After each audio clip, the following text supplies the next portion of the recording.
दोस्तों, आज की कहानी थोड़ी रिवेंज लव स्टोरी वाली होने वाली है, जहाँ पर एक रिच बॉस जो है वो कैसे हमारे हीरोइन के प्लान में पड़ते हैं आप देखेंगे।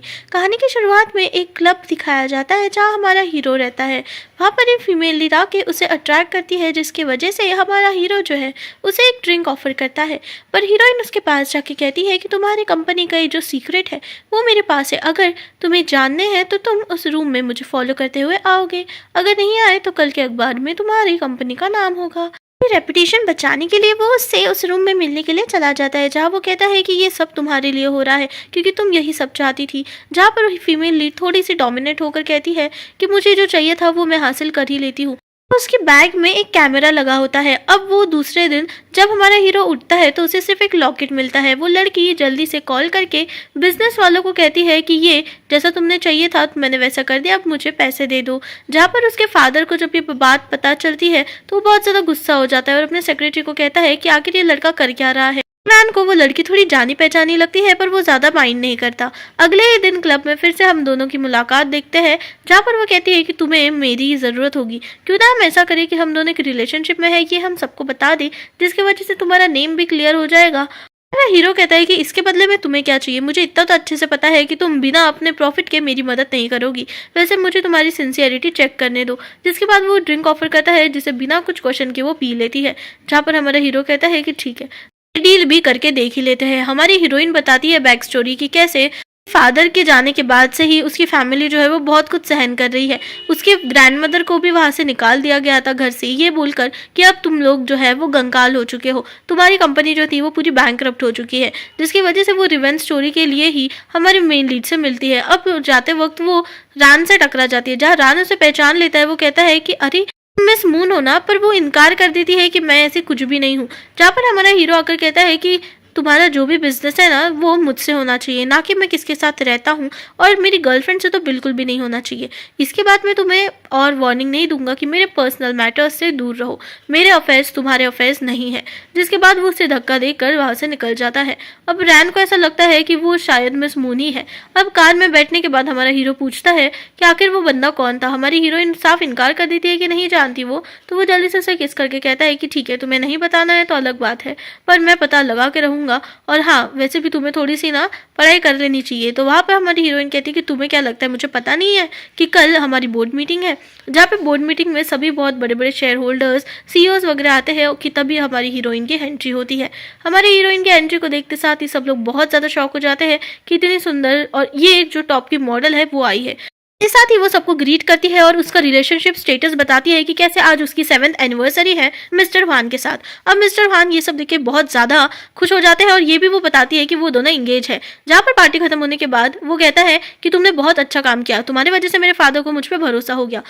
हाँ, एक और फ्लैशबैक में हमें रैन की कहानी दिखाई जाती है कि कैसे जब हमारी हीरोइन बैंकरप्ट होने की थी उसके पहले वो उसका ड्राइवर था और हमेशा उसका साथ देता था। वो छोटी सी नोकझोंक जो है वो उसे सब याद आती है और वो सोचती है कि आखिर रैन यहाँ पर पहुंचा कैसे, क्योंकि पहले तो वो उसके लिए काम करता था और उसकी फिक्र भी करता था। जहाँ पर रैन को देखते साथ वो शौक हो गई थी कि आखिर वो वहाँ पर कर क्या रहा है, इसका मतलब कि वो मिस्टर वान के लिए काम करता है। जहाँ पर उसका ध्यान भटक जाता है कि तभी मिस्टर वान कहता है तुम वायलिन तो बहुत अच्छा बजा लेती हो, पर इतना काफ़ी नहीं होगा तुम्हें एक अर्निंग के लिए, इसीलिए शायद तुम मेरे पास आ गई है ना। वैसे तुमने जो काम किया ना उससे मैं बहुत ज़्यादा ही इम्प्रेस हूँ, इतना ज़्यादा इम्प्रेस हूँ कि मैं तुम्हें कुछ ना कुछ और तो दे ही सकता हूँ। जहाँ पे हमारी हीरोइन कहती है कि नहीं, मुझे आपसे कॉन्ट्रैक्ट करने के बाद, डील करने के बाद जल्दी से पैसे मिल जाएंगे जो मैं 10 साल में कमा सकती हूँ, इसीलिए मैंने ये काम किया। अब वहाँ पर जांगरान जो है ये सारी बातें सुन लेता है चुपके से और उसे पता चलता है कि ये एक डील फाइनलाइज कर रही है और ये दोनों असल में फियांसे नहीं है एक दूसरे के, बल्कि सिर्फ और सिर्फ नाटक कर रहे हैं। वहीं पर वो भी जल्दी से अपने कॉन्ट्रैक्ट पेपर जो है वो आगे रख देता है। हमारे हीरो कहता है कि तुम्हें तो पता ही होगा कि मेरे कुछ कंडीशंस है और बिना कंडीशंस के मैं ये सब तो कर नहीं सकता। सारे कंडीशन ये कॉन्ट्रैक्ट में लिखे हुए हैं। अगर हम दोनों को रिलेशनशिप बताना है तो थोड़ा रोमांटिक तो होना ही पड़ेगा, क्योंकि तुम्हें पता है कि मैं बहुत ज़्यादा ना रेस्टलेस पर्सन हूँ, बिल्कुल भी पेशेंस नहीं है, तो तुम्हें थोड़ा तो पेशेंस दिखाना पड़ेगा मेरे साथ। जब वो उसे वहाँ पे किस करने जाता है तो वो कुछ नहीं कहती है, पर तभी उसे याद आता है कि नहीं, कि ये सब कॉन्ट्रैक्ट का बेस है। जहाँ पर हीरो पीछे हट जाता है और कहता है कि ठीक है, तुम्हारा समय अभी शुरू होता है। वहाँ पर उसे कॉल आ जाती है, वो जल्दी से कॉल उठाते साथ कहता है कि ठीक है, डील जो है वो जल्द ही फाइनलाइज हो जाएगी। अब उसके बाद वो बोलता है कि मेरी फैमिली ने जो ओल्ड है ना मैन, जो मेरा फादर है, उसे तुम बहुत ज़्यादा पसंद आई और कल तुम्हें अकेले मिलने बुलाया है उसने। तुम्हें टेंशन लेने की ज़रूरत नहीं है, बस हमेशा ये जो मैं ईयरबड दे रहा हूँ इसे साथ में रखना, ये सारा रिकॉर्डिंग करेगा। जिसके बाद वो उसे जल्दी से जांगरान को भेजता है और जांगरान उसे जस्ट कॉल करके कहते हैं कि मुझे ग्रैंडफादर ने ऑर्डर दिए हैं कि तुम्हें जल्दी से बाहर डिनर के लिए लेके जाने के लिए। यहाँ कॉन्फ्रेंस खत्म होने के बाद वहाँ पर एक डिनर का प्लान बनता है, जहाँ जांगरान कहता है कि मैंने पहले से ही बुक कर दिया है। हमारी हीरोइन मना कर देती है, पर तब भी जांगरान कहता है कि नहीं, मैंने जस्ट एक छोटा सा ही रेस्टोरेंट है वहाँ पे बुकिंग कर ली है। अब वहाँ पे वो जल्दी से डिशेस मंगाता है और डिशेस मंगाते साथ ही वो कहता है कि मेरी एक फ्रेंड हुआ करती थी जिसे ना लैम्ब चॉप जो है वो बिल्कुल पसंद नहीं थे, तो वो हमेशा निकाल देती थी, उसे मटन वगैरह ज़्यादा पसंद नहीं है। जहाँ पर हमारी हीरोइन कहती है कि थैंक यू मुझे ये बताने के लिए, पर मुझे इससे कोई भी आपत्ति नहीं है।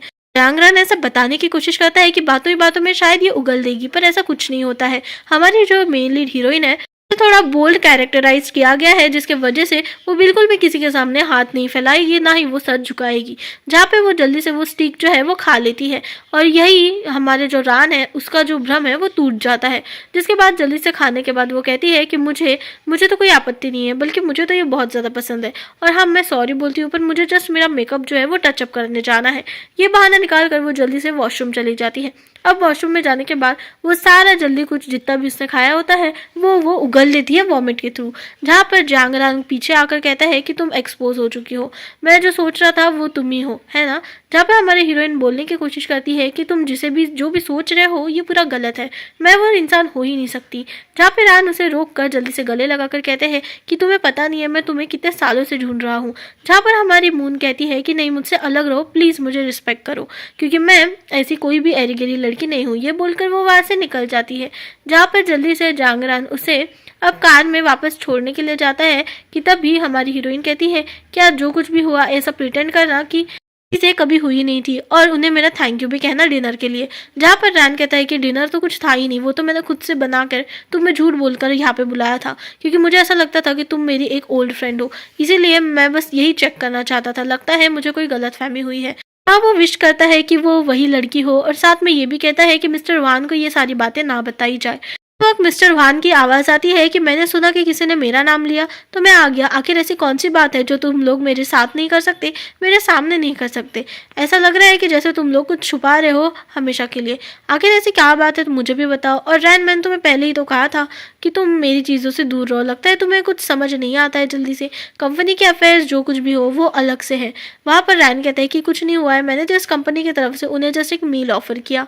हाँ, वो उसे बोलते हैं कि आइंदा से फ्यूचर में कभी भी इसके जो भी काम तुम्हें दिए जाएंगे वो तुम इसकी टेंशन मत लो, वो सारे काम ही मैं कर लूँगा। बस तुम्हारा टाइम जो है वो ऐसे मैटर्स में वेस्ट मत करो, तुम्हें कंपनी में ज़्यादा ज़रूरत है। फिर भी मेरे डैड के पालतू कुत्ते को हमेशा साथ रहना तो चाहिए ही, और ये आखिरी वार्निंग दे रहा हूँ कि हमेशा इससे दूर रहना, क्योंकि ये सिर्फ और सिर्फ मेरी है। के जाते साथ ही हमारा हीरो हीरोइन को वार्निंग देता है कि प्लीज़ उससे दूर रहना, क्योंकि वो मेरे पापा का एक पालतू कुत्ता है। ये बात उसे जाके सिर्फ मेरे फादर को बतानी है, इसलिए मैं तुम्हें पहले से ही वार्निंग दे रहा हूँ। जहाँ हमारी हीरोइन को ठंड लग जाती है तो हमारा हीरो जल्दी से उसे अपना जैकेट पहनाकर कहता है कि जब तुम्हें ठंड लग रही थी तो तुमने आखिर अच्छे से कपड़े पहने क्यों नहीं। तो उसका ध्यान उसके कान पे जाता है और वो कहता है कि आखिर वो रिसीवर जो मैंने तुम्हें रिकॉर्डर दिया था वो कहाँ पे है, तुम्हें बोला था ना हमेशा साथ रखना। हीरोइन हमें एक फ्लैशबैक दिखाती है, जब वो रैन के साथ डिनर पे गई थी तो तभी उसने जल्दी से अपना रिसीवर निकाल कर अपने पैरों में कुचल दिया था ताकि हमारा मिस्टर हवान जो है वो सुन ना सके। जहाँ पे वो अब ऐसा बहाना बना देती है कि अरे वो ना मैं बहुत ज़्यादा जल्दी में थी ना, तो मुझे पता ही नहीं चला कि कहाँ गिर गया, मेरा ध्यान ही नहीं है, शायद वो बहुत ज़्यादा ढीला हो गया होगा इसकी वजह से वो गिर गया। मिस्टर वान कहते हैं कि डिनर के पहले तो सब कुछ ठीक ठाक था, ऐसा क्या हुआ डिनर में जो तुम्हारा जो रिसीवर है वो भी गायब हो गया। जहाँ पर हमारी हीरोइन बताती है कि मैंने ऐसा कुछ भी नहीं किया जिससे तुम्हें मुझ पर नजर रखने की जरूरत पड़े। वैसे भी तुम्हें मेरा घर पता कैसे चला। तो वहाँ पे हीरो कहता है कि बहुत आसान है तुम्हें ढूंढना मेरे लिए, तुम भूल गई हो क्या कि मैं कौन हूँ, और वैसे भी तुम मुझे तुम्हारे घर पे इनवाइट क्यों नहीं कर रही हो। तो वहाँ पे हीरोइन कहती है कि हमारा सिर्फ कॉन्ट्रैक्ट का रिलेशनशिप है, तो उसमें मुझे नहीं लगता कि मुझे तुम्हें इन्वाइट कर लेना चाहिए। जैसे वो पास में जाके उससे कहता है कि हम अभी तक ना अच्छे से मिले नहीं हैं, ठीक है अगर तुम यही चाहती हो तो यही सही, गुड नाइट। मैं वैसे भी तुम्हें फोर्स तो नहीं ही करूँगा, मैं कभी किसी को फोर्स नहीं करता। तुम्हें मैं थैंक यू इसलिए बोल रहा हूँ क्योंकि नए जो प्रोडक्ट है वो बहुत जल्दी बिक रहे हैं और मेरे जो पापा हैं वो भी बहुत ज़्यादा खुश है मुझसे, तो इसके वजह से तुम्हें कल उन्होंने बुलाया है मिलने के लिए। अब कल के डिनर की बात आ जाती है जहाँ पर उसके फादर हमारी हीरोइन की बहुत तारीफ करते हुए नजर आते हैं कि तुम्हारे वजह से ये सुधर रहा है करके, जबकि हमारी हीरोइन भी थोड़ा मस्का लगाने की कोशिश करती है कि नहीं, ये सब जो कुछ भी था वो सारा प्लान ही खान ने खुद किया था। आपको ऐसा लगता है, पर वो बहुत ज़्यादा टैलेंटेड और बहुत ज़्यादा रिस्पॉन्सिबल भी है। उसी ने मुझे बताया था, आपको उस पर भरोसा कर लेना चाहिए। जहाँ पर ओल्ड मास्टर कहते हैं कि हाँ, अगर ऐसी बात है तो मैं बहुत ज़्यादा खुश हूँ कि ये सुधर रहा है और फाइनली बिजनेस में ध्यान दे रहा है। हाँ, मिस्टर वान ओल्डमैन से कहते हैं कि उस दिन आपने मुझे बोला था इसे डिनर पे लेके आने के लिए, पर आखिर आपको डिनर इसके साथ क्यों ही करना था। जहाँ मिस्टर ओल्डमैन बोलने की कोशिश करते हैं कि मैंने नहीं किया, वहीं पर जानबूझकर हमारी हीरोइन गरम गरम चाय के केटल को हाथ लगाती है, जिसकी वजह से उसका हाथ जल जाता है। जहाँ पर हीरो कहता है कि तुम्हें हॉस्पिटल लेके जाने की ज़रूरत है क्या, तुम खुद का ध्यान क्यों नहीं रख सकती। वहीं पर ओल्डमैन जल्दी से एक हेल्पर को बुलाते हैं और हेल्पर को वो काम सौंप देते हैं कि जल्दी से इसे मेडिसिन वगैरह लगा दो। जहाँ पर हमारी हीरोइन कहती है कि तुम अपने डैड के साथ पहले खाना खा लो, मैं 2 ही मिनट में आ जाती हूँ। वहाँ पर वो जल्दी से हेल्पर की मदद से वहाँ से चली जाती है। अब हमारा जो हीरो है वो भी बार बार वो टॉपिक को नहीं छेड़ता है। उससे कहती है कि आपने जस्ट अभी ही मेडिसिन लिया है, आपको और केयरफुल होने की ज़रूरत है। जहाँ हमारी हीरोइन कहती है कि थैंक यू, और मैंने सुना है कि ओल्ड मैन के बहुत ज़्यादा वैल्यूएबल चीज़ें हैं, उन्हें एंटीक्स कलेक्ट करना बहुत पसंद है। जहाँ पर वो हेल्पर बताती है कि हाँ, वो उनकी लाइब्रेरी है, पर उनके लाइब्रेरी में कोई बिना परमिशन के जाए उन्हें पसंद नहीं आता, और उन्हें क्या, कोई भी उनका खुद का बेटे को भी परमिशन नहीं है। तो मैं तुम्हें वही बोलूँगी कि वहाँ पे जाने की कोशिश मत करना। जहाँ पर वो उस हेल्पर को भगा देती है ये बोलकर कि कोई नहीं, सब कुछ मैनेज कर लूँगी। दूसरी तरफ अब हमारा हीरो जो है वो कहते हैं कि हाँ, कितने साल हो गया मैं यहाँ पर आया, और वैसे भी आज डिनर में जो इंसिडेंट हुआ है वो तुमने जानबूझ के किया था ना। हमारे मिस मून मना कर देती है कि नहीं, ऐसा कुछ नहीं, अगर तुम्हें लगता है तो मैं वापस घर चली जाती हूँ, पर हीरो उसे जाने नहीं देता क्योंकि रात हो जाती है बहुत, और वैसे भी उसने कुछ खाया नहीं है, तो इसकी वजह से कुछ खा लो, मैं तब तक शावर करके आता हूँ। जहाँ हमारी हीरोइन कहती है कि अच्छा, इसे याद था कि मैंने खाना नहीं खाया, मतलब ये ध्यान दे रहा है। जल्दी से वो वहाँ से निकल जाती है और सीधे के सीधे लाइब्रेरी के रास्ते निकल जाती है। तभी बीच में ओल्ड मैन आकर कहते हैं कि आखिर तुम कर क्या रही हो। जो हमारा हीरो अब वॉशरूम में था वो भी बाहर आ जाता है अब हमारे हीरोइन को बचाने के लिए। जहाँ वो कहता है कि तुम्हें भूख लगी थी तो मुझे बता देना था ना, मैंने तुम्हें रास्ता भी बताया था, तुम कैसे भूल सकती हो। चलो कोई नहीं, इतनी रात हो गई है, वैसे भी तुम्हें भूख लगी थी, तो ये रास्ता गलत है, रास्ता वो नहीं है। जहाँ पे ओल्ड मैन बताता है कि आखिर तुम ऐसे ही कहीं पे भी घूम नहीं सकती, ये बात याद रखना। जहाँ पर हमारा हीरो उससे तो बचा लेता है, पर फिर वो कहता है कि आखिर तुम स्टडी की तरफ क्यों जा रही थी, मेरी आंटी ने तुम्हें मेडिसिन अप्लाई कर दिया है और तुम अभी भी ऐसे क्यों कर रही हो। जहाँ पर हमारी हीरोइन कबूल करती है कि उसे बस हॉबी जो ओल्ड मैन की है वो देखना था, ताकि वो और उनको इम्प्रेस कर सके। जहाँ पर हीरो कहता है कि अगर तुम्हें किसी को इम्प्रेस करना है ना, तो तुम्हें मुझे इम्प्रेस करना पड़ेगा, वैसे भी मेरे घर वालों को कोई इंटरेस्ट नहीं है तुम में, इंटरेस्ट है तो सिर्फ मुझे। जहाँ पर हीरोइन वहाँ से जाने की कोशिश करती है ये बोलकर कि मुझे बस ऐसा लगा कि उनके एंटिक पीस देखना चाहिए क्योंकि उनका कलेक्शन है, इससे ज़्यादा कुछ भी नहीं, और वैसे भी वो फैमिली के हेड है और मेरा अपना जो डील है उसमें बहुत ज़्यादा मदद करने वाले हैं वो। जहाँ पे हीरो कहता है कि ऐसी कोई भी बात नहीं है। हाँ, लाइब्रेरी में ओल्ड मैन उसके सेक्रेटरी के साथ थोड़े रोमांटिक मूड में दिखाई देते हैं, और यही बात वो बोलता है कि इतने सारे सीक्रेट है कि तुम उसको जानने की कोशिश मत करो, क्योंकि अगर जानने की कोशिश करोगी ना तो तब तुम बचोगी नहीं। जहाँ पर वो कहता है कि तुम आखिर इतने प्यार से मुझे क्यों देख रही हो, मुझे तो तुम ऐसे ही पसंद हो, हमेशा मेरी बात टालने वाली, और वैसे भी ये मुंह का इस्तेमाल ना मैं बहुत सारी जगह कर सकता हूँ, और वैसे भी ये नेकलेस है जो तुमने पिछले बार मेरे पास छोड़ दिया था। वो बहुत जोर से नॉट बांधता है ताकि हीरोइन को पता चले कि अभी भी पावर में कौन है। जहाँ हीरोइन बहुत कहती है कि मुझे छोड़ दो, पर हीरो कहता है कि मैं तुम्हें आखिरी बार वार्निंग दे रहा हूँ, इतनी ज़्यादा स्मार्टनेस ना दिखाने की ज़रूरत नहीं है, अगर तुमने फिर से ऐसा कुछ कहा तो तुम्हारे जो पैसे हैं वो भी नहीं बचेंगे, बस ओबीडियंट ही रहो, उससे ज़्यादा कुछ नहीं। मेरी फैमिली वैसे भी तुम्हें अंदर नहीं आने देगी, एक बार अंदर आ गई तुम तो तुम बाहर नहीं जा पाओगी। जहाँ पर हमारे हीरोइन कहती है कि मैंने कुछ तो गलत किया है आज रात के लिए, तो उसके लिए मैं तुमसे माफ़ी मांगती हूँ। जहाँ पर हीरो किस करने जाता है, पर हीरोइन उसे मना कर देती है ये बोलकर कि नहीं, ये बिल्कुल भी नहीं है, हमारे कॉन्ट्रैक्ट में ये सब नहीं था। जहाँ पर हीरो कहता है कि ये इससे अच्छा तो हमारा कॉन्ट्रैक्ट नहीं होता, वही होता, क्योंकि कॉन्ट्रैक्ट की वजह से तुम बार बार मुझसे दूर जा रही हो। जहाँ पर हीरोइन ज़्यादा कुछ बात नहीं करती है और हीरो कहता है कि ठीक है, अनलेस एंड अनटिल तुम खुद मेरे पास नहीं आओगी मैं तुम्हें नहीं छूऊंगा। तुमने बोला है ना कि कॉन्ट्रैक्ट भी बीच में आया तो ठीक है, इसके बाद मैं तुम्हें बिल्कुल भी परेशान नहीं करूँगा। वो तो वहाँ से निकल जाती है और फिर ये लोग अपने बिजनेस में लग जाते हैं। जहाँ पर उसका ध्यान जाता है वो लॉकेट पे। वो लॉकेट को देखकर वो स्माइल करती है कि तभी वहाँ पर रैन आ जाता है। जीरैन उससे कहता है कि आज उसकी बारी है उसको पिकअप करने की और इसीलिए वो एज अ ड्राइवर अपॉइंट किया गया है।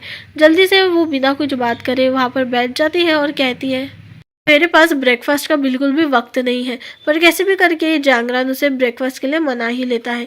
जिसके बाद वो कहता है कि मैंने ना वॉन्टन के सूप मंगाया है और वैसे भी अनियन उसे पसंद नहीं है, इसलिए मैं पहले ही निकाल के दे रहा हूँ। कितने बार कहा है कि अनियन नहीं खाना, ऐसा उसे एक फ्लैशबैक भी याद आता है जो पहले भी वो हमेशा उसके लिए अनियन निकाल के देता ताकि वो अच्छे से खा सके करके। जहाँ पर अब हमारी हीरोइन कहती है कि ऐसा कुछ भी नहीं है, मुझे अनियंस वगैरह पसंद है और मैं अभी सब खाती हूँ। जहाँ पर अब रान कहता है कि मुझे पता है कि तुम मेरी ही लिंगलिंग हो, मेरी मिस मून हो, पर तुम अगर खुद से नहीं बोलना चाहती कि तुम हो तो ठीक है, पर एटलीस्ट तुम कहाँ गई थी मुझे ये तो बताओ, तुम मुझसे क्यों छुप रही हो? मैंने तो कुछ किया नहीं है। वैसे भी मैंने तुम्हें और ग्रैंडमदर को हर तरफ ढूंढने की कोशिश की पर मुझे तुम लोग कहीं पे भी नहीं मिली। आखिर तुम मुझसे अपना दर्द छुपा क्यों रही हो? मुझे तो तुम बता ही सकती हो ना, तुम्हें तो अच्छे से पता है। जहाँ पर हीरोइन कहती है कि तुम भी खान फैमिली से जुड़े हुए हो और इसलिए मैं तुम्हें नहीं बता सकती। जहाँ पर जांग कहता है कि ये इसका मतलब ये थोड़ी है कि मैं उनके लिए काम करता हूँ तो मैं उनके तरफदार से हो गया। नहीं, ऐसा नहीं है। अगर अभी इसी वक्त तुम मुझे सच्चाई बताकर मेरी हेल्प लेना चाहती हो तो मैं अभी के अभी मेरी जॉब खतरे में डाल सकता हूँ सिर्फ और सिर्फ तुम्हारे लिए। जहाँ पर वो कुछ भी बोल करने से पहले वहाँ से निकल जाती है, वही रास्ते में उसे ओल्ड मैन की सेक्रेटरी मिलती है। वो उसके सेक्रेटरी के पीछे पड़ जाती है इसलिए क्योंकि ओल्ड मैन के लाइब्रेरी में सेक्रेटरी के अलावा और किसी को परमिशन नहीं है, उनके खुद के बेटे को भी नहीं। जिसके बाद वो जल्दी से सेक्रेटरी से बात करना चाहती है, ऐसा बोलती है, पर सेक्रेटरी कहती है मैं बहुत ज़्यादा बिजी हूँ। तो अब वो उसके पास ब्लैकमेल करने के अलावा और कोई ऑप्शन नहीं रहता। उनकी लविंग वाली पिक दिखाकर उसे ब्लैकमेल करती है। तभी हमारी हीरोइन की नज़र जाती है उसके आईडी कार्ड पर, जहाँ पर वो कहती है कि ठीक है, अगर तुम्हें कितने पैसे चाहिए मुझे बता दो, वैसे भी तुमसे डील करके अच्छा लगा। ऐसा सेक्रेटरी बोलती है। सेक्रेटरी को अंदाज़ा ही नहीं होता है कि उसका जो आईडी कार्ड है वो उसने ले लिया है। अब उस आईडी कार्ड से वो जल्दी से अभी पता लगाने चली जाती है कि आखिर मेरे फैमिली के बिजनेस में जो इन्होंने मेरे फादर को मजबूर कर दिया था उसमें आखिर क्या क्या डिटेल्स उसे मिल सकती है। वो जल्दी से वो उसके ऑफिस में जाती है और ऑफिस में जाते साथ ही सब कुछ चेक करने लग जाती है कि शायद कोई ना कोई तो फाइल मिले, पर वहाँ पे कोई भी उसे फाइल हाथ नहीं लगती है। थोड़ी देर मेहनत करने के बाद ही वहाँ पे फुटस्टेप्स भी आ जाते हैं जो और किसी के नहीं बल्कि वो ओल्ड मैन के होते हैं। ओल्ड मैन के आते साथ ही वो चिल्लाने लग जाता है कि आखिर तुम्हें यहाँ पे आने की परमिशन किसने दी? तो वहीं पर हमारा हीरो आकर कहता है कि उसे परमिशन मैंने दी, क्योंकि हीरो ने सब देख लिया होता है। और हीरो कहता है कि वैसे भी मैंने सोचा कि तुम्हारे लिए टी बना लेगी वो, इसके वजह से मैंने यहाँ पे उसे आने दिया। जहाँ पर ओल्ड मैन उसे भगाते हैं ये बोलकर कि आइंदा से ये मेरे रूम में, मेरे लाइब्रेरी में या मेरे ऑफिस में कोई भी तुम दोनों में से दिखना नहीं चाहिए, ये मैं तुम्हें पहले ही बता देता हूँ। उसके बाद वो बंद कर देता है दरवाज़ा। जिसके बाद हमारी हीरो हीरोइन से बोलते हैं कि आखिर तुम अभी भी क्या छुपा रही हो मुझसे, तुम बता दो मुझे। तो वहाँ पर अब हमारी हीरोइन कहती है कि तुम्हें पता है कि मुझे पैसों की बहुत ज़रूरत है, मैंने लोन लिया है और वो लोन मैंने मुझे उतारने के लिए अगर इनके एंटीक पीस मिल जाती है एक एक एंटीक, तो मैं उन्हें बेचकर वो पैसे जमा करके मेरा लोन जो है वो चुकता कर सकती हूँ। अब ये लोन की बात जो है वो उसने पहले से ही सब प्लानिंग करा था, जहाँ पर हीरो को भी वो लोन के बारे में पता चल जाता है। हीरोइन कहती है कि एक एंटीक पीस गायब हो भी जाएगा तुम्हारे फादर के लाइब्रेरी से तो उन्हें फ़र्क नहीं पड़ेगा। अचानक से हमारा हीरो बेहोश हो जाता है, जिसकी वजह से जब उसकी आंखें खुलती है तो वो एक हॉस्पिटल में होता है। अब हॉस्पिटल में होने की वजह से हमारी हीरोइन उसे उठने नहीं देती। हमारी हीरोइन कहती है कि तुम्हें डॉक्टर ने सिर्फ और सिर्फ आराम करने के लिए बोला है, कोई भी चीज़ें उठा नहीं सकते, तुम ना काम कर सकते हो और घर में जाने की तो बात ही मत करो। अब हमारे हीरो को नफरत होती है हॉस्पिटल से। तभी उसकी एक फ्रेंड जो है वो आती है जिसका नाम रहता है मिस्टी, और मिस्टी आने के बाद ही उसे हाथ लगाने लग जाती है और कहती है कि तुम टेंशन मत लो, तुम्हें अगर घर ही जाना है तो मेरे पास इतनी पावर तो है ही कि मैं तुम्हें घर भेज सकूँ। अच्छा, तो ये है तुम्हारे फियोन्से जिसके बारे में सब लोग बात कर रहे हैं। ठीक है, वैसे इतनी बुरी भी नहीं है। जिसके बाद वो नर्स को कॉल करके कहती है कि नर्स, क्या तुम्हें पता नहीं है कि मैं कौन हूँ? जल्दी से इन्हें घर में डिस्चार्ज पेपर्स तैयार करो। जिसके बाद वो जल्दी से एक कॉल लगाती है और सीनियर जो डॉक्टर्स हैं, जो बहुत अच्छे अच्छे डॉक्टर हैं, मेडिकल स्टाफ को बुलाती है, अपॉइंट करती है कि तुम्हें एक पेशेंट का ध्यान रखना है। जिसके बाद वो कहती है कि तुम्हारे घर में तो जा नहीं सकते। तो मेरे ही घर चलो, तुम्हारी जो लिटिल फियांसे है उसे बुरा तो नहीं लगेगा। जहाँ हमारी हीरोइन कहती है कि नहीं नहीं बिल्कुल भी, मैं जाके इसके डिस्चार्ज पेपर्स तैयार करती हूँ। वहाँ पर जल्दी से डिस्चार्ज होने के बाद उसे मिस ची के घर में लेके जाया जाता है।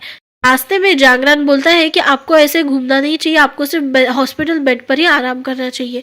अब मिस जी को ये बात पसंद नहीं आती, वो जल्दी से एक स्लैप मारते हुए कहती है कि तुम अपनी पोजीशन भूल गए हो क्या? तुम्हें पता नहीं है कि तुम कौन हो? तुम्हें बोलने का कोई भी हक नहीं है। जिसके बाद वो वहाँ से चले जाते हैं। वहाँ पर जल्दी से हमारी हीरोइन भाग के आके कहती है कि क्या तुम्हें आखिर वे लोग ऐसा ट्रीट कैसे कर सकते हैं? जहाँ पे रान कहता है कि मुझे तो ये सब की आदत हो गई है और वैसे भी ये लोग हमेशा ऐसे ही है, ये लोग अच्छे तो है नहीं, तो इनसे उम्मीद लगा नहीं सकते। हमारी हीरोइन माफ़ी मांगती है कि मेरी फैमिली की वजह से तुम्हें ऐसा जीना पड़ रहा है। जहाँ पे रांग कहता है कि नहीं नहीं तुम्हें क्या हुआ, तुम्हारी तो इसमें कोई गलती भी नहीं है और वैसे भी ये लोग हमेशा से वैसे ही है। क्या तुमने कोई प्रूफ उनकी तरफ ढूंढने की कोशिश की? हमारी हीरोइन फ्लैशबैक दिखाती है जहाँ उसके फादर की फ़ोटो और एक कॉन्ट्रैक्ट पेपर होता है जहाँ पर उसके फादर ने कहा था कि कभी किसी पे भरोसा मत करना। वहीं पर वो पेपर्स जो है वो पेपर्स उसके पापा की टेक्नोलॉजी थी जो चोरी हो गई थी और जिसका यूज़ जो है मिस्टर वान फैमिली कर रही है। वो जल्दी से रायन उसे गले लगाते हुए कहता है मुझे प्रॉमिस करो तुम कंपनी में ऐसे ही बिना कोई इसके भागोगी नहीं, क्योंकि ये बहुत ज़्यादा रिस्की हो सकता है।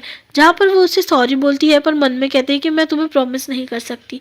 वहीं पर अब फाइनली उसे घर में लेके जाया जाता है हीरो को। तो तब मिस ची कहती है कि तुम ना इसके साथ कुछ बहुत ज़्यादा वियर्ड बिहेव कर रहे हो। मतलब मैं भी तुम्हें लाइक करती थी पर तुम इसके साथ कुछ ज़्यादा ही फ्रैंक और कुछ ज़्यादा ही सेंटिमेंट्स दिखाने लग गए हो।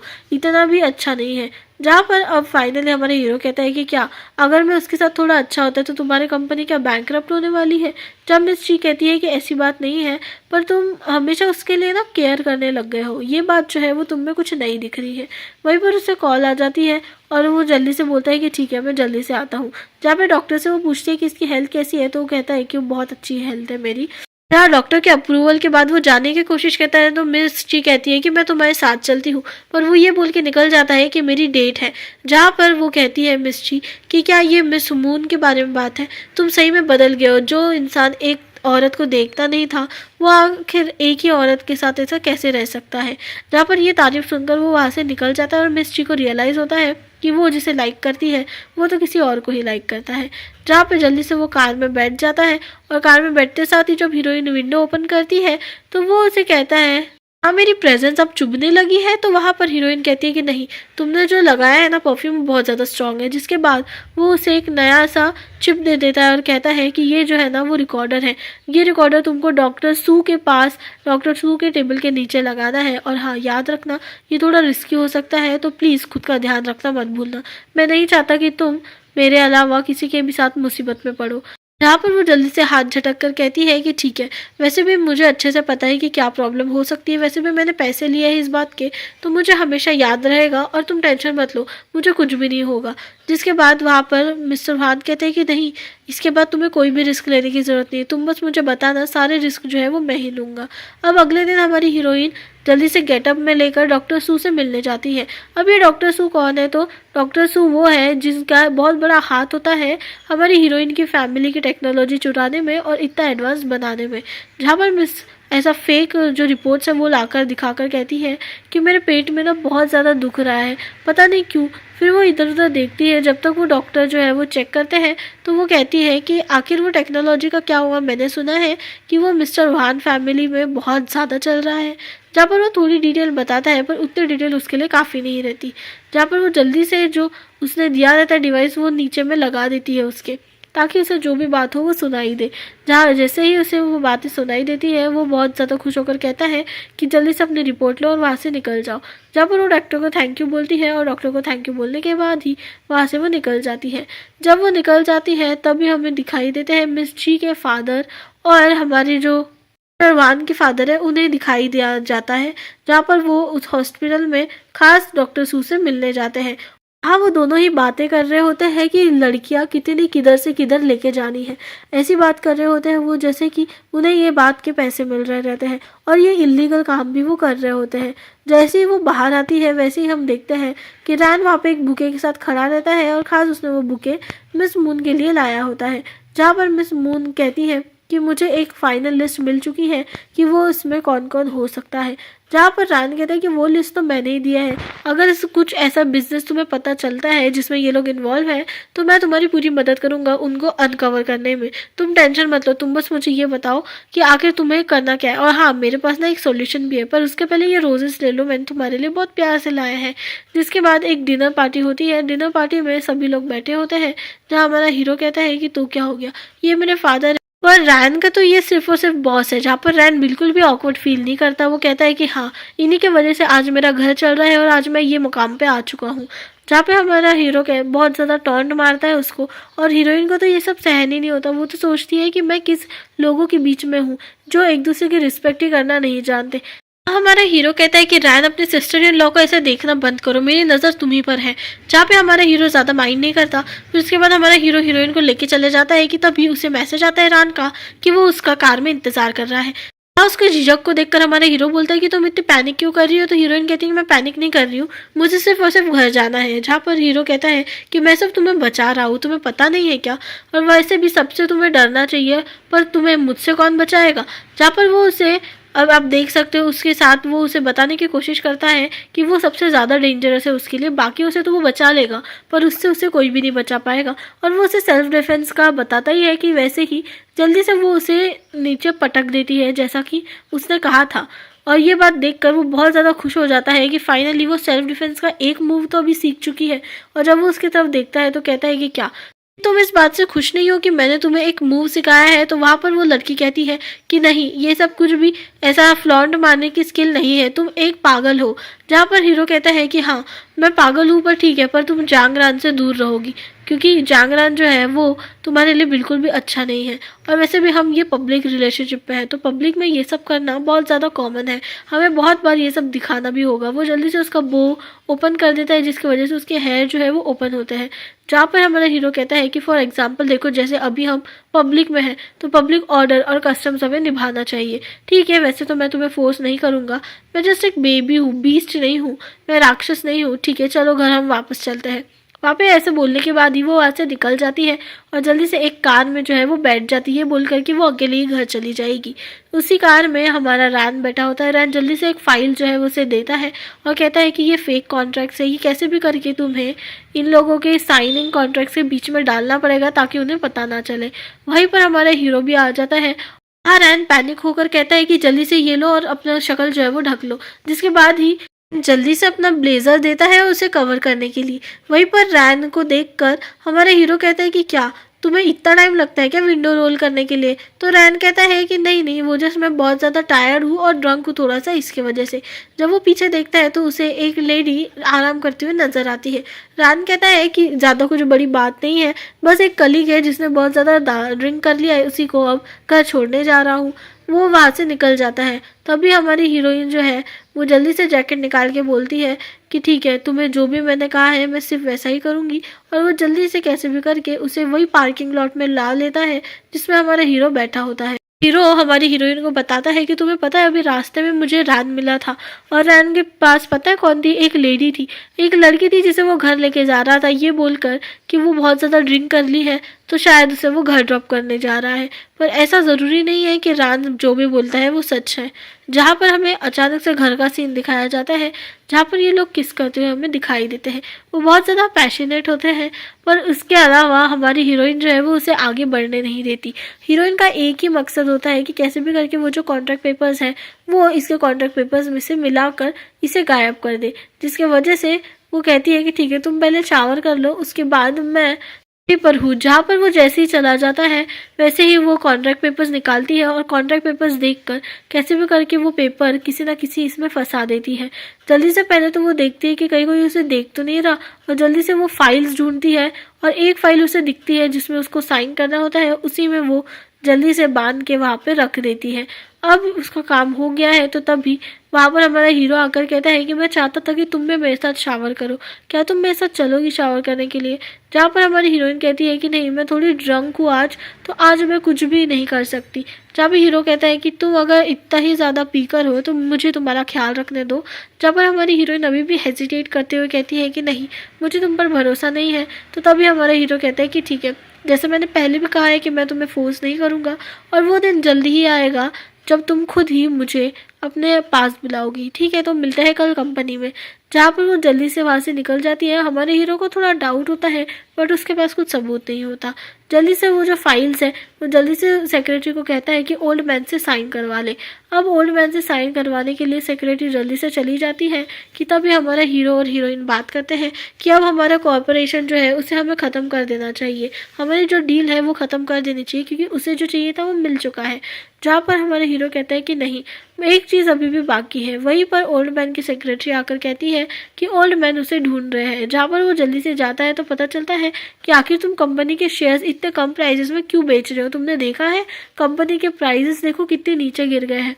ये फाइल होती है जो जांगरन ने भेजी होती है हमारी हीरोइन के हाथ। अब वो लोग फिर से वहाँ डिनर करते हैं जहाँ डिनर में ये सब डिस्कस करते हैं कि ये तो सिर्फ एक ही प्लान था।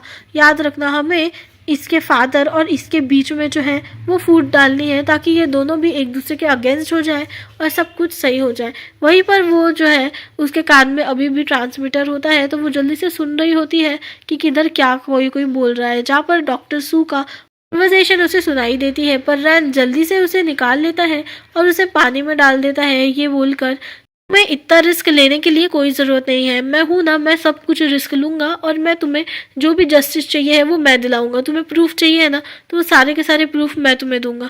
आज रात को 12 बजे तुम हम मुझसे मिलोगी। 24 आवर्स मॉनिटरिंग नहीं चाहिए हमें जस्ट एक सबूत चाहिए जो ये सब मैटर सॉल्व कर सके। जहाँ पर उसे अचानक से मिस्टर वान का फ़ोन आ जाता है और वो कहती है कि मुझे उसने बुलाया है, मुझे जाना पड़ेगा। अब वो जब जाती है उसके साथ रैन जाता है तो वहाँ पे पता चलता है कि दूसरे टेबल पे मिस ची बैठी होती है और मिस ची कहती है कि देखा, मैंने तुम्हें कहा था कि ये इतनी भी मासूम नहीं है जितनी बनने की कोशिश कर रही है। जहाँ पे हमारी हीरोइन आ जाती है और हीरो जो है वो फाइनली बोलता है कि जांगरान के साथ मुझे कुछ ना कुछ तो करना ही पड़ेगा। मैंने हमेशा सोचा था कि तुम मुझे पैसों के लिए अप्रोच कर रही हो पर मैंने कभी ये नहीं सोचा कि तुम इतनी ज़्यादा नीचे गिर जाओगी। जहाँ पर वो जल्दी से उससे थप्पड़ मार कर कहती है कि मैं तुम जैसी नहीं हूँ। तो तब भी हमारे हीरो कहते हैं कि क्यों, जांगरान को भी तुमने किस करने दिया है क्या? जांगरान के साथ तो तुम बहुत ज़्यादा बोल्ड दिखाई देती हो और मेरे सामने तो एक भीखी बिल्ली बन जाती हो। ऐसा क्यों? ऐसा क्या ऑफर कर रहा है वो जो मैं नहीं कर सकता? हाँ, हमारी हीरोइन कहती है कि ये सब तो हमारे कॉन्ट्रैक्ट में लिखा ही नहीं था जिस तरह से तुम अभी बिहेव कर रहे हो। जहाँ पर वैसे भी वो कहती है कि मैं कुछ दिनों में चला ही जाऊँगी और वैसे भी हमारा हीरो कहता है कि हाँ तुम चली जाओगी, उसके बाद मैं सबको अनाउंस कर दूंगा कि हमारा जो ब्रेकअप है वो हो चुका है और हमारे एंगेजमेंट भी कैंसिल हो चुकी है। पर हमारी हीरोइन अब ऐसा नहीं चाहती। हमारी हीरोइन के प्लान्स कुछ और होते हैं। वो जल्दी से उसके लैब पे बैठ के गेस करती है क्योंकि अभी उसके प्लान्स जो है वो पूरे होने के हैं। वो घड़ी की तरफ देखती है, 12 बजने वाले होते हैं। जहाँ पर वो कहती है कि मुझे ना घर जाना है पर वहाँ पर उसे वो जाने नहीं देता। फिर खाना खाने के बाद फाइनली वो उसे जाने देता है। जब वो लिफ्ट में पहुँचती है, लिफ्ट में कोई तो उसके पीछे होता है। वो जल्दी से उसका मुंह बंद करके उसे वहाँ से बेहोश करके लेके चला जाता है। जब उसकी आंखें खुलती है तो वो एक चेयर पे बंधी हुई होती है। जहाँ पर वो कहती है कि आखिर तुम कौन हो, तुम यहाँ पर किस मकसद से आए हो, मुझे बताओ। जहाँ पर उसे ऐसा लगता है कि ये सारा काम और किसी ने नहीं बल्कि वान फैमिली ने ही किया है। अब वो जो शख्स है वो कहता है कि नहीं, मुझे सही से बताओ कि तुम आखिर ऑफिस में करने क्या गई थी और तुम्हारा क्या ही प्लान है, वरना मैं तुम्हें आज ये जो अच्छी सी शक्ल है ना तुम्हारी उसे बिगाड़ दूंगा। जहाँ पर हमारी हीरोइन कहती है कि मुझे सिर्फ एक अच्छा पति चाहिए है, एक वेल्दी रिच पति चाहिए है। इसके वजह से मैंने ये सब काम किया और उनके पास जो कुछ भी था वो मुझे चाहिए था क्योंकि उससे बहुत ज़्यादा पैसे मिलते हैं। वहीं पर ट्रम्प समय पर आकर हमारा हीरो आ जाता है और जल्दी से उसकी बहुत खूब पिटाई करता है। उसकी इतनी पिटाई करता है जिसकी वजह से उसे चोट भी लगता है और वो वहाँ से वक्त रहते साथ ही भाग जाता है। जहाँ पे हमारा हीरो जल्दी से हमारी हीरोइन को अनटाई करती है तो हीरो क्वेश्चन भी करने लग जाती है कि आखिर वो यहाँ क्या कर रहा है, उससे ये लोकेशन कैसे पता चली। तो वहाँ पे हमारा हीरो बोलता है कि मुझे ऐसा लगा था कि तुम्हारा कोई एक्सटर्नल अफेयर चल रहा है पर नहीं, ऐसा कुछ भी नहीं है। वहाँ पर ही वो फिर से बेहोश हो जाता है और हमें पता चलता है कि उसकी तबीयत जो है वो बहुत ज़्यादा ख़राब होती है। जहाँ पर उसे रैन में कोई भी इन्फॉर्मेशन पता ही नहीं चलती है। हाँ, अचानक से हमारा हीरो बाहर आकर कहता है कि चलो मुझे घर जाना है, मुझे हॉस्पिटल में नहीं रहना। जहाँ पर हमारी हीरोइन कहती है कि तुम्हें पता कैसे चला कि मैं कहाँ पे थी, पहले ये बताओ। जिसके बाद वो लॉकेट को हाथ लगाता है और बताता है कि इस लॉकेट में एक ट्रैकिंग डिवाइस है जिसकी वजह से मैं तुम्हें वक्त रहते पता चल पाया। और वैसे भी तुम्हें नहीं लगता तुम्हें मुझे थैंक यू बोलना चाहिए, पर नहीं, तुम तो ऐसे गुस्से वाली नज़रों से ही देखोगी। जहाँ पर हमारी हीरोइन उसका बहुत ज़्यादा ख्याल रखना भी शुरू कर देती है। फिर उसे कॉल आता है कि एक लड़की जो है वो मेडिसिन लेने से मना कर रही है और वो जो है वो फर्टिलिटी सेंटर में है, मेरे ख्याल से वो प्रेग्नेंट है। इस वजह से ही हमारा हीरो इतना ज़्यादा बेचैन होकर वहाँ से जाने की कोशिश करता है, जहाँ पर हमारी हीरोइन बोलती है कि आखिर तुम इस बारे में करने क्या वाले हो। तो वहाँ हीरो बताता है कि मैं जल्दी से उसे उस जंगल से छुड़ा कर वहाँ पे वापस भेज दूंगा जहाँ से वो आई है। और फिर वो उससे अपनी कहानी बताता है कि कैसे मैं जो है वो मेरे पापा का नाजायज़ औलाद हूँ, जहाँ पे मेरी मदर की तबीयत बहुत ज़्यादा ख़राब हो गई थी और तभी उन्होंने जाने से पहले ऐसा कह दिया था कि अगर मुझे अपनाया नहीं मेरे बाप ने तो वो कूद जाएगी। फिर वक्त ने उसका साथ नहीं दिया क्योंकि उसकी मम्मी इसके पहले कुछ कर पाती, उसके पहले ही वो छोड़ के उसे चली गई थी। जहाँ हमें दिखाया जाता है कि डॉक्टर से हॉस्पिटल से उसे इसीलिए डर लगता है क्योंकि जब उसकी मदर का ऑपरेशन था तो वहाँ पे कोई एडल्ट नहीं था साइन करने के लिए पेपर्स। वहाँ एक बच्चे की साइन ली गई और उसके पहले की ऑपरेशन शुरुआत होती उसकी मम्मी को वो खो चुका था। इसी के वजह से वो हॉस्पिटल से बहुत डरता है। ये सारी सच्चाई उसने हमारी हीरोइन को बताया ताकि वो उस पर भरोसा कर सके कि उसके फादर उसमें कुछ भी नहीं चल रहा है। अचानक से रैन भागकर आता है मून के पास और पूछता है कि तुम्हें क्या हो गया, तुम ठीक तो हो। पर तब वहाँ पे मिस्टर वान कहते हैं कि उसे नहीं, चोट मुझे लगी है। जहाँ पर वो कहते हैं कि ठीक है जो भी बात है पर अब से आप अपना ध्यान रखना, मुझे बस रिपोर्टिंग करने बोला था तो मैंने रिपोर्ट कर लिया। जहाँ पे रैन जो है उसके पास आने की कोशिश करता है और रैन बताता है कि कैसे वो हादसा हुआ था वो और किसी ने नहीं बल्कि रैन ने कराया था और रैन ही वो इंसान था जिसने मून फैमिली की जो हेरिटेज जो टेक्नोलॉजी थी वो चुराई थी और बेच दी थी वान फैमिली को। और वो टेक्नोलॉजी का नाम था ब्लैक पावर टेक्नोलॉजी। और ये ब्लैक पावर टेक्नोलॉजी पता नहीं कहाँ से आई है पर जंग रैन जैसे आया ना, जिस वक्त आया 2019 में वो आया था और 2019 में ही कुछ दिनों में ही वो जो ब्लैक टेक्नोलॉजी की हम बात कर रहे थे वो खुल गया। जहाँ पर अचानक से मिस ची उसे मारने के लिए आती है आगे और वो कहता है कि क्या हो गया, तो ऐसे बिहेव क्यों कर रहे हो। तो तब भी मिस ची बताती है कि मैंने तुझे कहा था ना किसी को भी इस बारे में पता नहीं चलना चाहिए, पर तुमने क्या किया, तुमने आखिर वही किया और वही सब पूरे फैमिली को बता दिया। अब तुम्हें पता भी है वो लड़की जिसकी हम बात कर रहे हैं वो प्रेग्नेंट है और वो अब इस दुनिया में नहीं है। जहाँ पर हमारी हीरोइन कहती है कि इसने ऐसा कुछ भी नहीं किया है। तो तब हमारी मिस्ट्री कहती है कि पता है तुम्हारे आने से पहले ना मुझे ये बहुत ज़्यादा पसंद था, पर जब से तुम आई हो ना तब से ये बहुत अलग बिहेव कर रहा है। ऐसा लग रहा है कि जैसे ये बहुत कुछ करेगा। वहाँ पर उसे एक नाइफ मिलता है, वो को लेती है और कहती है कि ऐसे ही नाइफ से उसने खुद को खत्म किया होगा, है ना। तुम क्या कर रहे हो हान, तुम यहाँ पर लेटे हुए हो और इसे सारी सच्चाई बता रहे हो। आखिर कैसी दवाई दी है जिसकी वजह से ये ऐसा बिहेव कर रहा है, मुझे समझ नहीं आ रहा। जहाँ पर नया प्रोजेक्ट भी आया रहता है जिसका नाम सीड प्रोजेक्ट रहता है। अब सीड प्रोजेक्ट में और कोई नहीं बल्कि जो लड़कियां रहती है उनका मेन रोल रहता है। सीड प्रोजेक्ट्स खासकर लड़कियों के लिए रहती है क्योंकि उसमें लड़कियों का इन्वॉल्वमेंट रहता है, ऐसे लड़कियां जो इन लोगों को पैसा कमा के दे सके। और इसी के साथ डॉक्टर सू और मिस्टर ओल्ड मैन हुआन जो है वो ये सब डिस्कस करते हैं कि उससे कितना ज़्यादा पैसा आएगा क्या आएगा। ये रिकॉर्डिंग होती है, वो जल्दी से उसे सुना देता है। इस ची के फादर डॉक्टर सू रहते हैं, तब उसे पता चलता है कि ये इलीगल तरीके से पैसा जो है वो आ रहा है। वही मिस ची बहुत ज़्यादा नाराज़ होकर वहाँ से चली जाती है पर वो किसी को नहीं बताती। वहीं पर रैन का उसे फ़ोन आता है तो रैन स्पीकर पे रख के कहती है कि तुम क्या आज 7 बजे फ्री हो तो प्लीज़ मुझसे मिलने आ जाना। जहाँ हमारी मिस मून कहती है कि ठीक है मैं आ जाऊँगी। वान प्लान बनाता है कि रैन को सब कुछ पता है पर ये सब हम करेंगे तो अलग अलग स्प्लिट होके करेंगे। जहाँ पर उसे गले लगाकर कहता है कि तुम्हें खुद को प्रोटेक्ट करना पड़ेगा। अब जैसी बात होती है वैसे ही वो डिनर पे चले जाते हैं, जहाँ रैन बोलता है कि मुझे बस तुम्हें एक चीज़ पूछना है कि आखिर तुम्हें कुछ सबूत मिला है। तो जहाँ पर वो कहती है कि नहीं, मुझे सिर्फ एक ही सबूत चाहिए जिसकी वजह से मैं उन्हें ये कर सकूँ। जहाँ पर अचानक से रैन खड़ा होता है और एक घुटने के बल पे बैठकर उसे शादी के लिए प्रपोज करता है। वो ये कहता है कि मून मैं तुम्हें बचपन से जानता हूँ, हाँ मैं तुम्हारे हर एक रिवेंज में साथ दूंगा। पर हमारी हीरोइन मना कर देती है कि नहीं, मैं तुम्हें ऐसे कभी भी नहीं देख सकती, मुझे बस मेरा रिवेंज पूरा करना है, मैं तुम्हारी शादी के बराबर की नहीं बन सकती। रैन कहता है कि ठीक है अगर तुम्हें यही चाहिए तो मैं सारा जितने भी एविडेंस मुझसे इकट्ठा हो सकते हैं मैं उतना करूँगी। उसी वक्त उसे फ़ोन कॉल आ जाती है। मिस्टर वान जो है वो गायब हो चुके हैं। वहीं पर वो कार में बैठ के उसे जल्दी से घर ड्रॉप करने वाला रहता है कि तभी वो रास्ते में उससे पूछता है आखिर ऐसी कोई बात हुई है क्या जिसकी वजह से तुम बहुत डिस्ट्रैक्टेड लग रही हो? ऐसा लग रहा है कि तुम्हारे मन में कुछ है, तुम बोलना चाहती हो पर तुम बोल नहीं पा रही हो। आखिर तुम्हें वान्स की बहुत ज़्यादा टेंशन हो रही है ना? आखिर तुम्हें उसकी टेंशन क्यों हो रही है? यहाँ पे हम एक उसका साइको वाला रूप देखते हैं जहाँ पर मिस्टर रान कहता है कि इतना सब कुछ किया है उसने तुम्हारे लिए, तुम्हारे खिलाफ इतना सब कुछ किया है पर तब भी तुम्हें उसी की फिक्र हो रही है। आखिर क्यों? क्या इसकी वजह से कि वो एक रईस खानदान में पैदा हुआ है और मैं नहीं? क्या इसी वजह से तुमने मुझे रिजेक्ट कर दिया और उसे नहीं कर पा रही हो? हाँ, वो पागलों की तरह हंसने लग जाता है और हंसते हंसते कहता है कि हाँ मुझे पता है, तुम भी अलग थोड़ी हो, तुम भी तो उसी के इसमें हो, पर मुझे फ़र्क नहीं पड़ता। ये जो भी सारी चीज़ें अभी उनके पास है वो धीरे धीरे करके एक एक करके मैं सारी ही चीज़ें उनसे छीन लूँगा, जिसके बाद उनके पास कुछ भी नहीं बचेगा। जहाँ वो हमारी हीरोइन को हाथ लगाने की कोशिश करता है पर हीरोइन ये बोल के निकल जाती है कि थैंक यू रैन, तुमने मुझे घर ड्रॉप किया। वहाँ पे रैन को बहुत गुस्सा आता है पर रैन जल्दी से वहाँ बिना कुछ करे ही इस इंसान को कॉल लगाता है जिसने पहले भी गुमशुदगी में इसकी मदद की थी। जहाँ पर वो कहते हैं कि आखिर तुम हो कहाँ पे, तुम्हें मैंने इतने सारे पैसे दिया, क्या तुम मिस्टर वान को मेरे रास्ते से हटा नहीं सकते हो?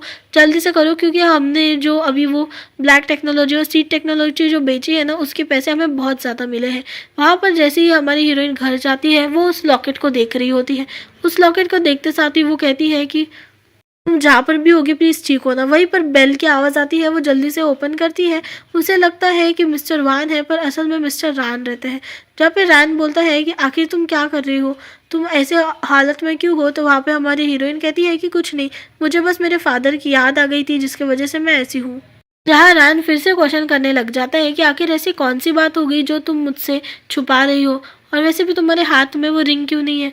वो जल्दी से उसके हाथ को देखता है कि कितने सुंदर हाथ है और जल्दी से वो उसके हाथ में उंगली में वो रिंग जो उसने पहले किया रहता है, उसके लिए बनाया रहता है, उसे स्लाइड कर देता है। और वो कहता है कि तुम्हें टेंशन लेने की ज़रूरत नहीं है, बस मुझसे शादी कर लो, उसके बाद सब ठीक हो जाएगा। जहाँ पर वो एकदम साइको जैसे बिहेव करता है और कहता है कि तुम मेरी हमेशा से ड्रीम थी, क्योंकि मैं कुछ भी कर रहा हूँ अभी तक वो सिर्फ तुम्हारे लिए ही कर रहा हूँ। जहाँ पे उसे बहुत ज़्यादा गुस्सा आता है तो वो कहता है कि ये सब हुआन की वजह से हो रहा है ना? जब हुआन तुम्हें छू सकता है तो आखिर मैं क्यों नहीं छू सकता? मुझे बताओ। जहाँ पर हमारी हीरोइन जल्दी से उसे थप्पड़ मार देती है और वहाँ पर रैन कहता है कि कोई नहीं, अभी के लिए तो मैं जा रहा हूँ पर मैं फिर से लौट आऊँगा, बस कुछ दिन के लिए रुको। जैसे ही तुम्हारी फैमिली का मैटर ख़त्म हो जाएगा उसके बाद मुझे कोई भी नहीं रोक पाएगा। जिसके बाद वो वहाँ से दरवाज़ा लगा के चला जाता है। अब हमारी हीरोइन बहुत ही ज़्यादा ट्रॉमा में दिखाई देती है। वो बहुत ज़्यादा डर जाती है इस बात से कि रैन, जिसे उसने अपना दोस्त माना था, जिसके साथ वो हमेशा से बचपन से बड़ी हुई है, वही कोई ऐसा निकल जाएगा उसने कभी सोचा ही नहीं था। जहाँ पर डोर पे फिर नॉक होता है और इस बार हुआन आता है। हाँ, हुआन को देखकर वो बहुत ज़्यादा इमोशनल हो जाती है और उसे जल्दी से गले लगा लेती है, क्योंकि रैन ने जो किया रहता है वो बहुत ज़्यादा गलत होता है।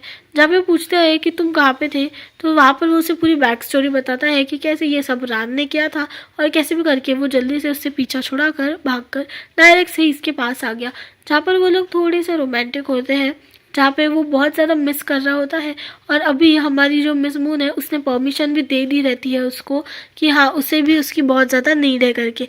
जहाँ पे ये लोग रोमांटिक हो रहे रहते हैं इस बात से अनजान कि वहाँ पर फीड टेक्नोलॉजी वगैरह में भी ज़बरदस्त एक्शन लेना पड़ेगा। जहाँ पे हमारी मिस मून जो है वो थोड़ी सी डोमिनेंट दिखाई देती है, पर वैसे ही उनकी जो लव वाली लाइफ है वो अच्छे से चल रही होती है। वहीं पर वो हम देखते हैं कि मिस मून तो सो गई होती है कि तभी शेयर होल्डर्स की एक मीटिंग जो है वो जल्दी से हमारा हीरो बुलाता है।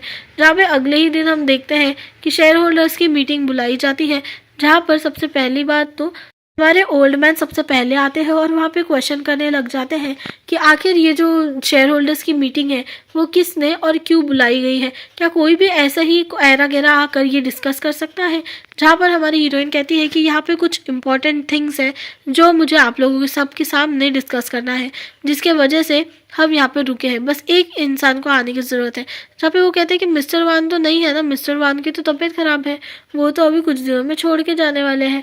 पर ऐसा कुछ भी नहीं होता है। वहीं पर हान आ जाता है और हान को देखते साथ ही सब लोग बहुत ज़्यादा शौक होकर कहते हैं कि किसने कहा कि मैं जाने वाला हूँ, बिल्कुल नहीं, मैं तो अभी बस शुरुआत किया है। हाँ, रैन उसे टॉन्ट मारता है कि तुम्ही ने तो लो प्राइस में सबको अपने जो शेयर्स है वो बेच दिए ना।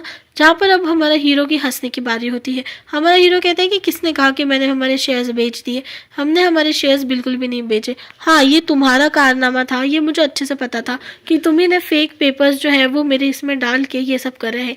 जहाँ पे उसके फादर को भरोसा नहीं होता, पर वहाँ पर हान उसे कहता है कि गुड जॉब, तुमने बहुत अच्छी जॉब की हम दोनों के बीच में फूट डालने की, पर वो तो फूट डाल नहीं पाई। जहाँ पे रान चिल्लाते हुए कहता है कि नहीं, ये सब जो भी है सब झूठ बोल रहा है, यहाँ पर ऐसा कुछ भी नहीं हुआ है। अब एक एक करके वो सारे ही उन लोगों के जितने भी उन लोगों ने इलीगल काम किए हैं सबका पिटारा सबके सामने खोल देता है और सबको ये डिसाइड करने के लिए छोड़ देता है कि इस बार आपको देखना है कि किसको सज़ा मिलनी चाहिए और किसको सज़ा नहीं मिलनी चाहिए।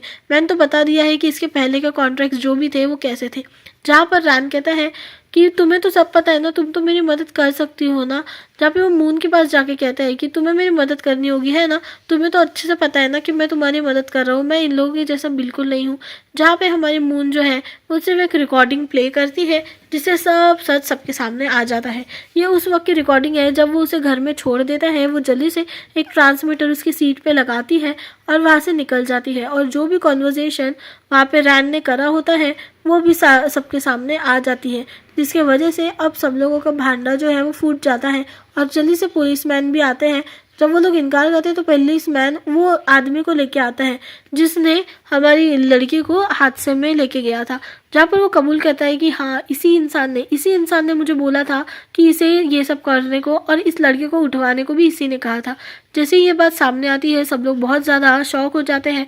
जहाँ पे हमारी हीरोइन कहती है कि रान, तुम क्यों, आखिर ये सब तुम्हें क्यों होना था, कोई और निकल जाता तो अच्छी बात होती, पर मैंने तुम पे इतना भरोसा किया। जहाँ पर अब रैन बताता है कि तुम लोगों को क्या, तुम लोग तो सिल्वर के स्पून के साथ अपने मुंह में पैदा हुए थे, पर मैं नहीं।